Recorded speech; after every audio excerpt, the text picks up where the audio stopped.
Caríssimos, bom dia. Eu vou prender a câmera aqui. Eu acho que não é a coisa melhor do mundo, mas o outro suporte que eu tinha é subir no telhado, sabe? Então eu acho. O livro tá meio tortinho, vou ter que talvez falar em itálico, né? Bom, vamos lá, me façam companhia. René de Paula Júnior falando. Lá vamos nós para o trabalho de novo. Um tempo absolutamente horroroso, tá parecendo um pano de chão. Cinza, né? Molhado, frio, literalmente um pano de chão. Mas vamos lá, é engraçado porque o que a gente usa em português, acho que em outras línguas também, a palavra tempo, tanto para meteorologia, né, para condições climáticas, quanto tempo físico, né, tempo. E na verdade o que está me motivando a usar o meu tempo aqui para falar com vocês é justamente a noção de tempo. Por que eu estou pensando nisso? Na verdade é uma questão que obviamente não é nova para mim. Aliás, se você em alguma ocasião já viu algum outro podcast, é muito provável que eu já tenha tocado nesse ponto. Mas a noção de tempo é uma questão que sempre me incomodou um pouquinho. Eu lembro que, até para fazer uma analogia engraçada, não sei se vocês já leram um livro chamado O Amor nos Tempos do Cólera, do Gabriel Garcia Marques, e aí tem um personagem lá que ele começa dividindo o mundo entre as pessoas que amam e as pessoas que não amam. Aí depois ele vai falando, pensando bem, acho que o mundo se divide entre aqueles cujo intestino funciona direito, né, para não falar outra coisa, do que aqueles cujo intestino funciona mal. Ele fica lá fazendo umas divisões engraçadas entre pessoas, e é meio irresistível a gente tentar classificar, mesmo que seja injusto sempre, né? Mas faz parte. Eu ainda acho que uma boa maneira de avaliar as pessoas é como que ela usa o seu tempo, se ela joga tempo fora ou não, se ela desperdiça ou não, ou se ela tem tempo sobrando ou não, né?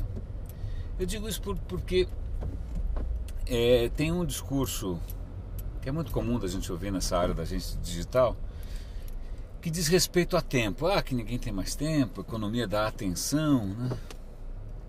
Ninguém tem mais tempo, será? Eu acho que as pessoas têm tempo pra caramba. Tem super tempo. O que é engraçado, o que elas fazem com isso, né? E aí isso me faz pensar num livro meio maluco, de um cara também meio maluco, mas que sempre me marcou lá atrás, tanto é que eu estou lembrando disso aqui no meio do trânsito. É um cara chamado Georges Bataille, que é um francês. Ele tem um livro muito curioso chamado A Noção de Despesa, em que ele fala o seguinte. Ele usa uma metáfora, ele começa com uma analogia com o mundo, sei lá, vegetal. Então pega lá uma sementinha, né? Uma sementinha, pega a sementinha você planta, aí a partir do momento que as condições são propícias e tal, toda a energia que ela recebe, ela vai convertendo em crescimento. A maquininha vai funcionando, vai crescendo, raízes, tronco, folhas e tal. E energia é o que não falta, porque a gente, né, é abençoado com um sol que está bombando energia 24, assim, sem parar. O sol está lá, no dia seguinte 12 horas de sol, e sol. Energia vem sem parar, né? Então ela pega essa energia que ela está recebendo sem parar. Tá bom, você vai falar que tem a noite no meio, ok, whatever, mas assim, que está recebendo sem parar, de graça, né? E ela transforma isso aqui em crescimento. Chega um certo ponto que, por, sei lá, N razões, né, aquela planta chega ao seu limite, ela não tem mais para onde crescer, né, não tem mais, ou porque o DNA dela é aquele, é o projeto, seja o que for, né? O que ela faz? A energia continua chegando. A partir desse momento ela começa a pegar energia e gastar de outra maneira, né? Ela gasta de uma maneira que pra gente é bastante prazerosa, que faz frutos, que a gente come, faz flores, aquele espetáculo. Ela fica, na verdade, jogando, ela não sabe o que fazer com aquilo, e ela acaba usando de uma maneira que pode parecer desperdício, porque imagina, passa ali embaixo de um pé de manga, tá cheio de manga no chão, passa embaixo de um pé de laranja para dar e vender. Na verdade é um desperdício gigante, na esperança de que uma parcela daquilo vire uma árvore em outro lugar, né? Uma estratégia de disseminação, uma estratégia de multiplicação, mas baseada em grandes números, sobretudo porque por que ela faz com aquela energia. Então, em suma, estou contando essa história meio bizarra, botânica, hein? Porque ele volta para o universo humano e ele fala que engraçado, todo mundo tem os mesmos 24 horas por dia, todo mundo, quer dizer, levando em conta e situando aí os lugares que estão em condições piores, tem lá energia em forma de alimentos numa quantidade razoavelmente suficiente, alguns até demais, tal. O que as pessoas fazem com essa energia? O que as pessoas fazem com esse tempo? E aí ele mostra inúmeras sociedades que de repente ou usam esse excedente, porque é um excedente, chega uma hora que, né, você não tem mais o que fazer com aquilo, não está sobrando tempo, está sobrando energia. Algumas usam para crescer, né? Então o cara constrói um império, constrói, seja lá o que for, uma empresa, vai lá, constrói aquilo para o crescimento.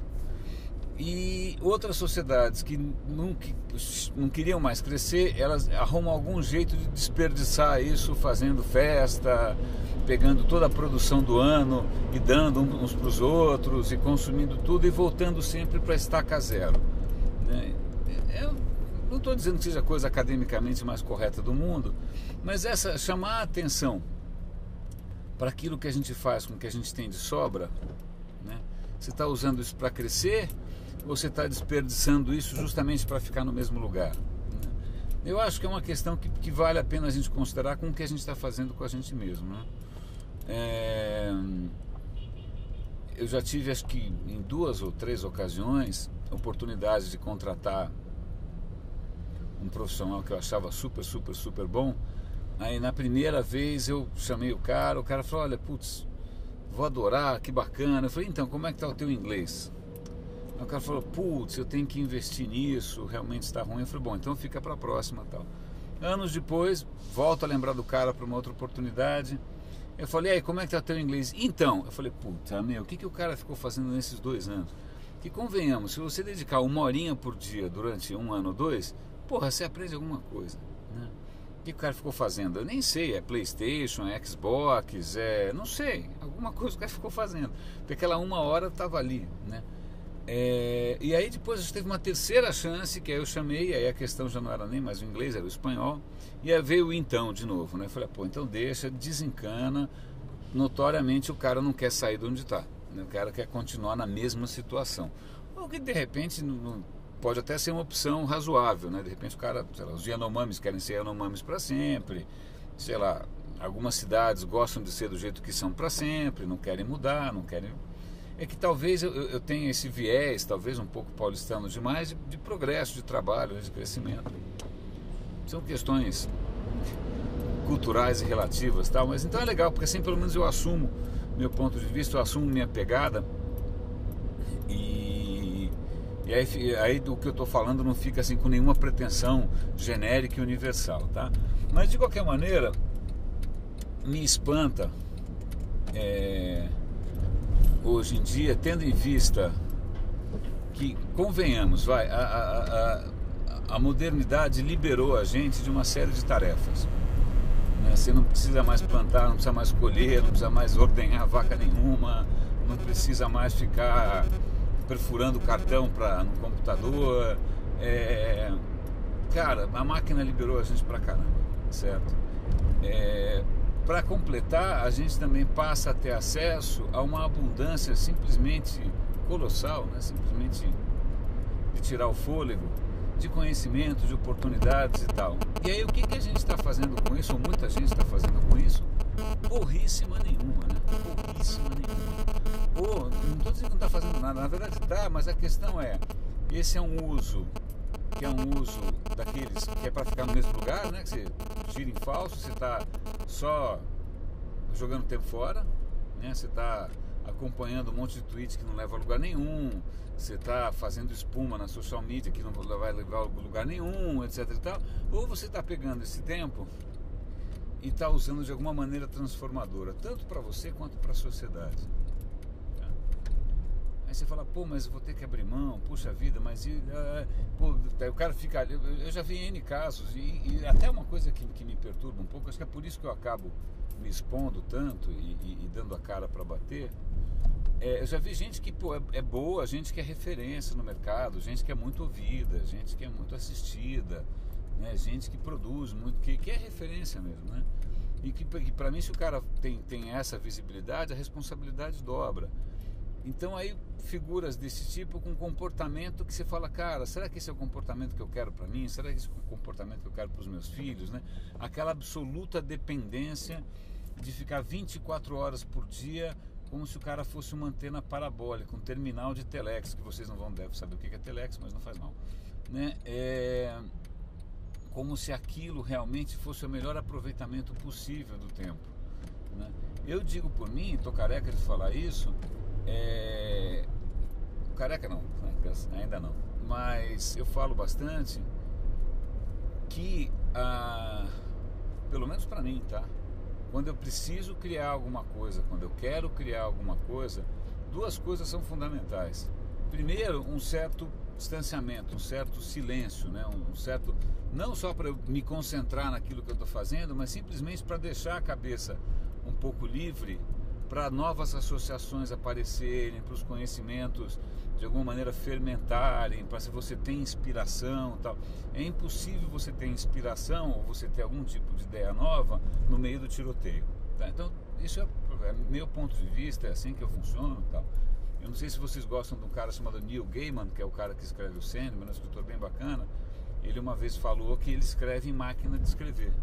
Por quê? Se ele for escrever num computador, na primeira, eu não sei como é que escreve essa palavra. O cara entrou na internet e ele vai perder 3 horas. Porque aí ele vai ver um vídeo engraçadinho, ele vai ver não sei o que, aí ele vai jogar Farmville, ele falou, para, eu tenho um trabalho para fazer, minha vida está passando, e eu não posso, eu tenho que focar. E na verdade isso é uma coisa engraçada, né? Focar tem dois lados. Focar, por um lado, é concentrar a atenção num ponto, né? Ou numa linha, e mais importante do que isso é se distrair com relação ao resto, é esquecer o resto um pouco.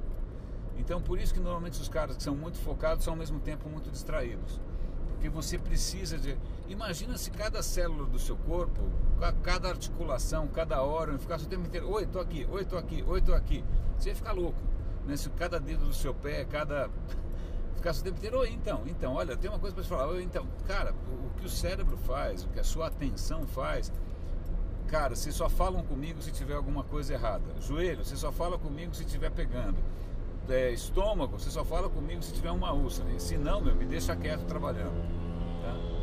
E o que a gente está fazendo, que muita gente está fazendo, é o oposto disso, né? O cara está afundando em fluxos de informação que não necessariamente levam a alguma coisa e que estão impedindo o cara de digerir, de assimilar, né? De construir na cabeça dele algum processo de pensamento. Não, né? Aí eu fico pensando se as pessoas que têm esse comportamento, ou elas têm medo de entrar em contato com elas mesmas, né? Ou elas têm algum tipo de ansiedade com relação ao silêncio, com relação à reflexão. Eu não sei o que é, não sei se é um comportamento patológico ou não. Eu sei que eu não acho que isso seja uma referência para ninguém, tá? Então quando a gente fica com esse papo de geração Y, geração aquilo, super antenados, super conectados, cara, na boa, eu acho que a gente está olhando para o dedo em vez de olhar para a lua, entendeu? Ou vice-versa, ou seja lá o que for. Mas, de novo, se for conectado dessa maneira, fosse alguma coisa tão transformadora, a gente tinha um Einstein em cada esquina, né? Pela quantidade de tempo que as pessoas hoje passam no digital, se o digital tivesse sendo usado de uma maneira para crescer, para o crescimento, nossa, você tinha aqui, esse país era uma loucura, né? Era um MIT em cada ônibus, né? Mas não é assim, né? Então, mas aí fica uma questão que é difícil, assim, e está errado isso, se é isso que as pessoas querem, se as pessoas querem entretenimento, se elas não querem mudar, se elas não querem transformação, se elas não querem... Pode ser, de repente, sabe, quem sou eu? Eu não consigo impor meu modus vivendi, meu modus operandi, etc e tal, porque, sei lá, eu sei, meu temperamento não pode servir de base para ninguém. Eu produzo conteúdo sem parar, eu escrevo sem parar, isso não é referência, eu não desejo para ninguém essa história. Mas, ao mesmo tempo, eu confesso, não sei se é alguma pretensão ou se é algum ranço iluminista, né, dessa história de você querer que o mundo melhore, querer que as coisas evoluam, né, querer que as pessoas saiam do automatismo. Fica aquele gostinho, fala, pô, mas sabe, tanto milagre para nada, né? Tanta riqueza gerando tão pouca coisa, né? O que é curioso é que aquilo que deveria ser talvez democratizante, né, em termos de informação, etc e tal, pode estar aumentando a distância, na verdade, entre as pessoas. Porque quem usa o seu tempo de uma maneira proveitosa nessa plataforma, o cara vai lá para frente, mas são poucos, né? Agora, um montão de gente que simplesmente joga tempo fora, desperdiça tempo fora, vai ficando para trás. E aí, de novo, você não consegue ter gente boa para contratar, as vagas ficam em abertas durante séculos, o nível geral das pessoas está caindo. Então, é curioso ver, e isso dá uma certa, confesso, para mim dá um certo mal-estar, ver que aquilo que a gente lutou tanto, né, para ver acontecer e tal, ter um resultado relativamente mais do mesmo, né? Mas eu acredito que tem gente que vai usar de uma maneira positiva para o crescimento. O meu problema é que são poucos, né? E os que estão usando de uma maneira legal talvez não sejam tão ouvidos quanto aqueles que estão vendendo vapor e falando de vapor e tal. E aí eu falo de novo dessa questão de tempo. Sei lá, qualquer escritório que você vai, se você der uma incerta ali, der uma geral e olhar o que todo mundo está fazendo, uma porcentagem bem boa vai estar com o YouTube aberto, o Facebook aberto, porque o cara não vai estar trabalhando. Vai ver que não atrapalha em nada, porque vai ver que o trabalho do cara já virou moleza, né? É capaz que atrapalhe, uma hora a casa caia e tal. Mas se você somar, é que a gente não tem muito controle. Eu instalei na minha máquina, em todas as minhas máquinas, um serviçozinho, um software que se chama Rescue Time, né? Resgate de tempo, em que ele fica o tempo todo monitorando quanto tempo você gasta com cada coisa. É legal, porque toda semana ele me diz quanto tempo eu gastei aqui, quanto tempo eu gastei acolá. Eu posso colocar um alerta, ó, se eu passar mais de 45 minutos por dia no Facebook, me dispara um alerta. Tá? Eu estou fazendo isso direto, estou me policiando, porque a tentação é grande e a gente é mais ou menos que nem restaurante japonês ou buffet e tal. Você vai pegando picadinho, você vai pegando de pouquinho, você perde um pouco a noção do quanto você comeu. Então eu acho que em termos de desperdício, a gente está desperdiçando picadinho. A hora que alguém te passar a conta, você fala, cara, eu gastei tudo isso e tal. E aí eu me lembro, e de novo, não é para se gabar nem nada, mas teve um tempo, acho que eu estava na faculdade, que eu comecei tipo segunda e quarta, eu saía da faculdade e ia fazer um curso de línguas. Terça e quinta eu saía da faculdade e ia fazer um outro curso de línguas. Então, ao longo de alguns anos, toda noite, ao invés de voltar para casa, ver televisão, tomar cerveja, qualquer coisa dessas, que convenhamos, é legal, mas ok, né? Tem lá seus limites. Alguns anos, que na verdade faz tempo isso, na verdade transformaram a minha vida, porque abre um monte de horizonte, né? Abre muito mais acesso e tal. Cara, era 1 ou 2 horas por dia, acabou, né? E quem está disposto a fazer esse tipo de sacrifício hoje em dia? Quem está disposto a sacrificar? Cara, alguém já fez as contas de quanto... Eu não gosto muito de game, não. E nem tenho console. Mas eu tenho lá um ou outro desses jogos mais basiquinhos, de first person shooter e tal.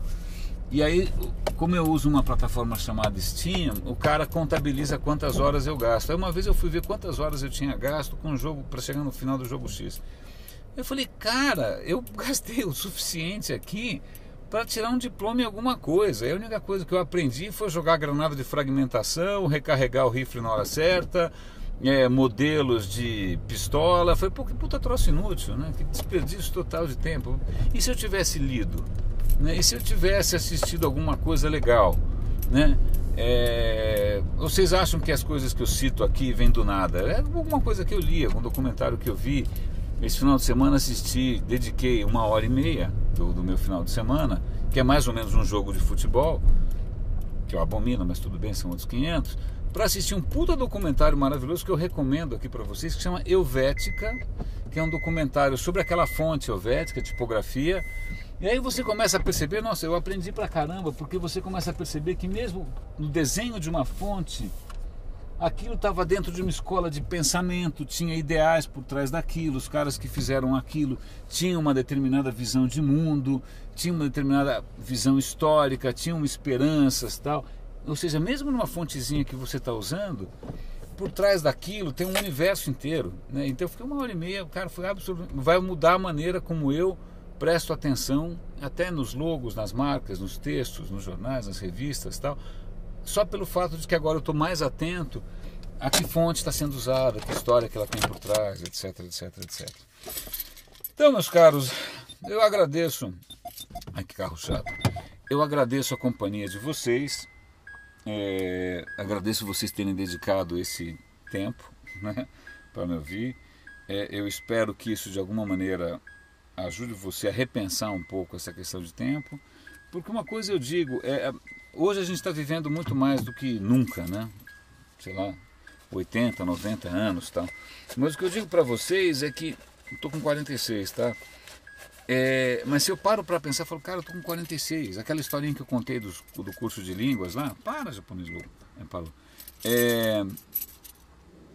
Faz 25 anos. Cara, o que eu andei fazendo esses 25 anos, né? Quantos mais eu tenho pela frente? Não sei. O que eu já produzi? Tá? Eu tenho uma big neura com o tempo. Então eu até compartilho isso com vocês para fazer um pouco mais de sentido por que eu fico cutucando, né? Por que eu fico cobrando as pessoas com relação a isso. Porque eu tenho uma certa neura com isso. Né? Eu já mudei de rumo tantas vezes que às vezes eu tenho a sensação de ter perdido oportunidades, ter perdido tempo e tal. E isso é uma coisa que nenhuma tecnologia até hoje conseguiu mudar, né? Pelo menos por enquanto. O dia continua tendo 24 horas e o tempo não volta para trás. E é o tempo que você gastou jogando, fazendo não sei o que, ou vendo vídeo gatinho, ou trocando figurinha com gente que você não conhece e tal. Alguém está usando isso de maneira melhor, tá? Então é isso, muito obrigado pela companhia de vocês. René de Paula Júnior falando, grande abraço. 1, 2, 3 e...